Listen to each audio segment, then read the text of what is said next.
Right. So this is what's confusing me here.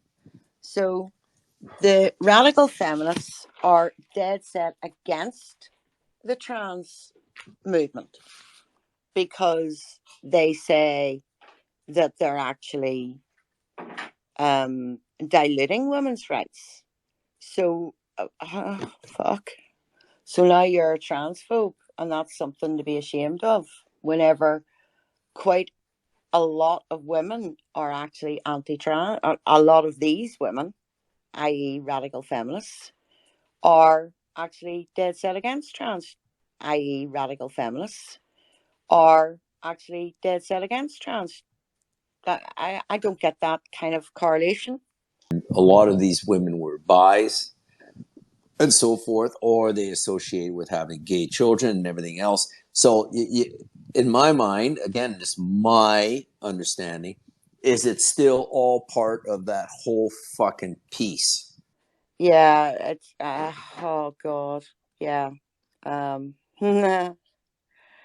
It it'll be interesting whenever these women, so-called women, are challenged by another woman and a strong female at that.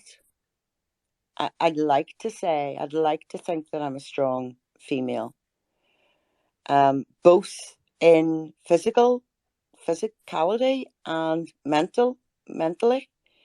Um, it would be interesting to see how they react to me, if you know what I mean.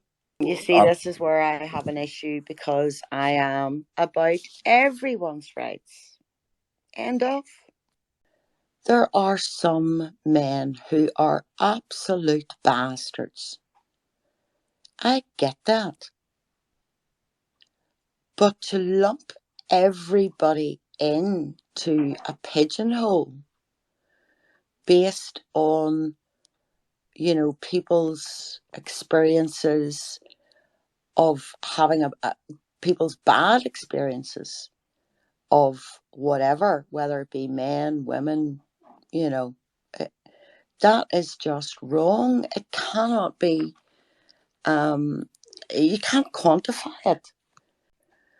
The vast majority of my really good friends are male. To your point that there are definitely wife beaters out there, men, shitty men, there's everything else. There's shitty women too, Marley, like terrible women.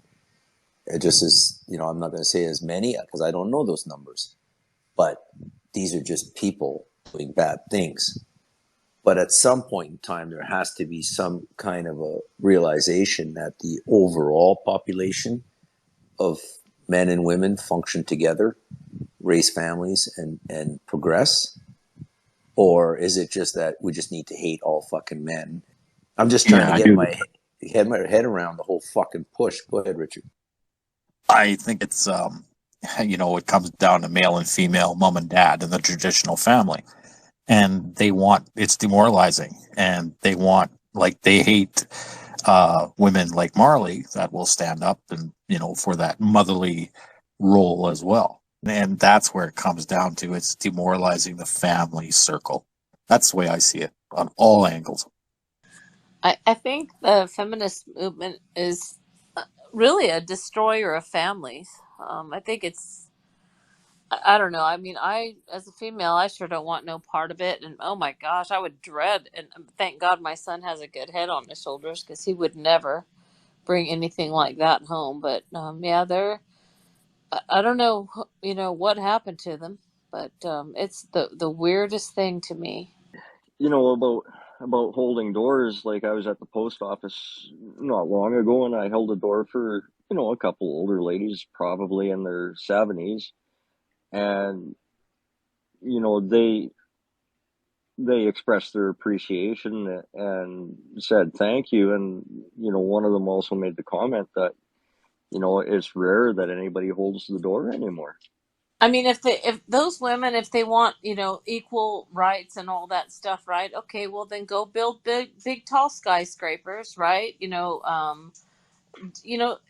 can't pick and choose. And I think about, I mean, seriously, I'll say this. I got a pretty decent family.